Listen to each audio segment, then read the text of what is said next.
What up, everybody? My name is Dylan Truesdale. I am a former Army Ranger. I am a HYROX pro competitor, founder of Agon Athletics, and today we're talking about HYROX.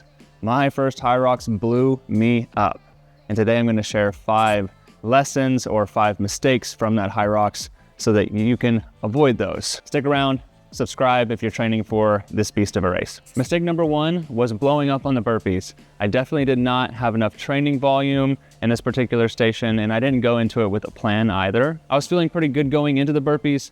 I was in a strategic place within the race, and everything started falling apart. Again, I didn't go in with a plan. I kind of was just going with how I felt and trying to push the pace as fast as I could.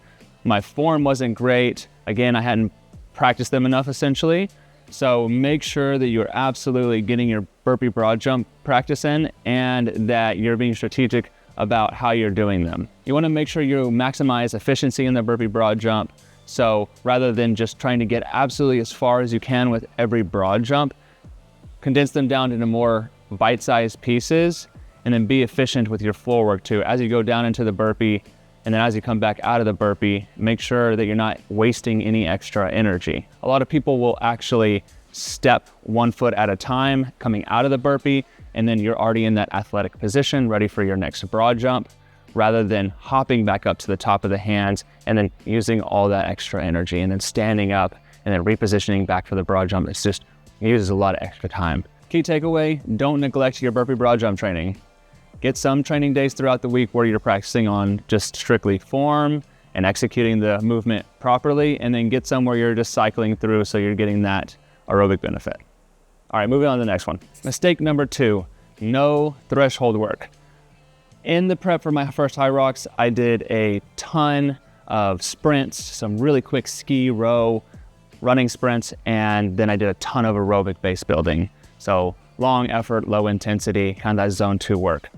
I did not do enough threshold intervals where I was working into that orange, into that red zone for 3 to 5 minutes and then pulling back for about 2 minutes for a little rest. Because I didn't do enough threshold work, my pace really was kind of all over the place. I was jumping into the red in my heart rate, and then I was coming back down. I was sprinting, and then I was crawling. Looking back on it, I really should have done more threshold intervals at that 80% or so heart rate and get my body used to performing at that high level heart rate, at high level intensity over a longer period of time, or having to repeat that high level intensity, high level heart rate over multiple intervals. Key takeaway here, make sure that you get your interval work in. I'm thinking something like 80% of your max heart rate, 3 to 5 minute intervals with a 2-minute break. Let's go for 8 of those in a training session. Mistake number 3, I really struggled recovering on the move. After every event, I struggled to get back into that pace that I needed to maintain for my 1 kilometer runs. Mistake number 3, I really struggled recovering on the move. After every event, I struggled to get back into that pace that I needed to maintain for my 1 kilometer runs. I would find myself really fatigued after, let's say, the sled push or the sled pull, and then I would spend a lot of time in the rock zone trying to get my heart rate down or trying to catch my breath before I got back out onto the course for that run. And it cost me a lot of time, and my rock zone time skyrocketed because of it. Realistically, I could have gotten a better time had I been more efficient in the rock zone and not spent so much time trying to recover there. Key takeaway here, make sure that you're utilizing moving recovery. So if you're going out for your sprint session or your VO2 max building session, in between those intervals, try to stay moving. Try to keep that heart rate a little bit more elevated and recover on the go rather than just a standing recovery. This is going to help you with your rock zone time and being more efficient throughout the course of the race. Mistake number 4, my sled work sucked. I was really inefficient in all of my sled work in the push and in the pull. I was not utilizing proper form or proper technique. I was just trying to muscle it.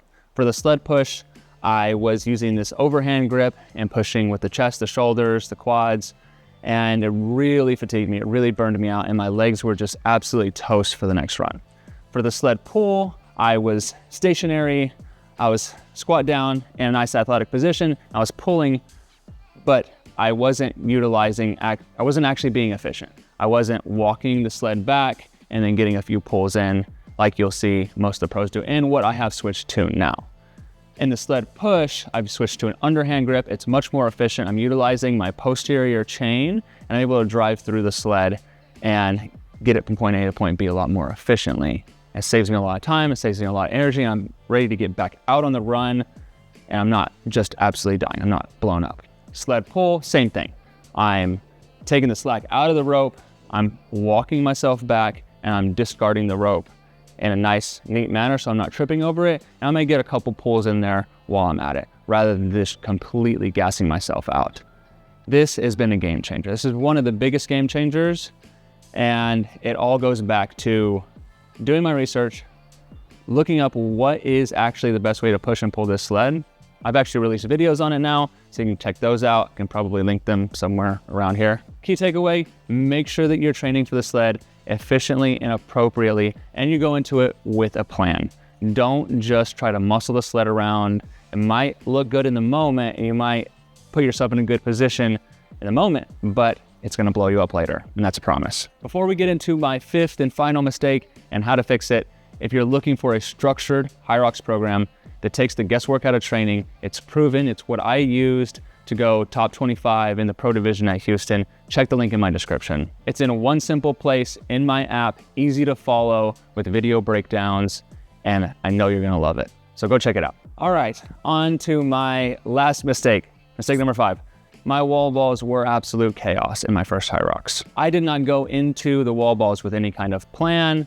I had not done enough training, and I really wasn't prepared. I thought I could knock out 100 wall balls pretty quickly, pretty easily, pretty effectively. Coming from my fitness background, I was wrong. Looking back, I should have implemented a lot more wall ball training towards the end of my workouts whenever I was already fatigued, and I really should have been focusing on my mechanics, ensuring that my wall balls were in proper positioning, and that I was upright and tall, I was bracing, and that I was being efficient with every rep, working on getting towards those unbroken reps, hitting those higher numbers, higher and higher as it go along and as you get better, which leads me to my next point.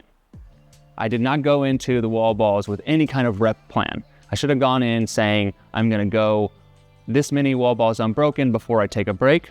I didn't. Rather, I just tried to go with whatever I thought was a good number or whatever felt good, however I was feeling in the moment. But inevitably what happened was I would do 10 here, I would do 5 here, then I would do 7. There was no structure to it, and I was just kind of putting the wall ball down and then picking it back up as I felt, right? Not a good strategy. Reason being is you're wasting a lot of time. You're setting the wall ball down, you're having to pick it back up, you're walking away from the wall ball, having to come back to the wall ball. Stay on the station. Be efficient with your reps. Try to go unbroken for a certain amount, whatever amount you come up with. And if you blow up in your plan, make new goals as you go along. Don't just go off of, I am just gonna see how many I can get. It's not gonna work. Key takeaway, make sure that you're being efficient with your wall ball form, with your wall ball mechanics. I have a video actually for that. You can go check that out. I can, again, link it somewhere around here. Make a plan. Go into those wall balls with a plan. You're almost done. You're right there. You can see the finish line. Get them done efficiently, and then get your butt across that finish line. All right, y'all. That's my 5 mistakes. The burpees, the threshold work, the recovering on the run, the sleds, big one, and the biggest one, the wall balls. I've corrected them. I have implemented those corrections within my training program. I've implemented them in the app, and we're ready to rock and roll.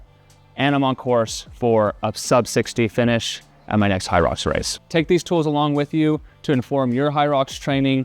And if you need a little extra help, like I said, check out that link in the description. Don't forget to drop some of your favorite HYROX mistakes in the chat below. We've all got them. I'd love to see them. I'd love to talk about them. In the next video, we're gonna dive a little bit deeper into my backstory, my car accident, and then coming from that into now competing in the HYROX Pro Division. What that journey looked like, how resiliency has led me here, and what it's done for my life. All right, guys, if you enjoyed this video, please like, subscribe, hit that notification button, all those fancy things. It does help me out, and I do appreciate it. See you at the next race.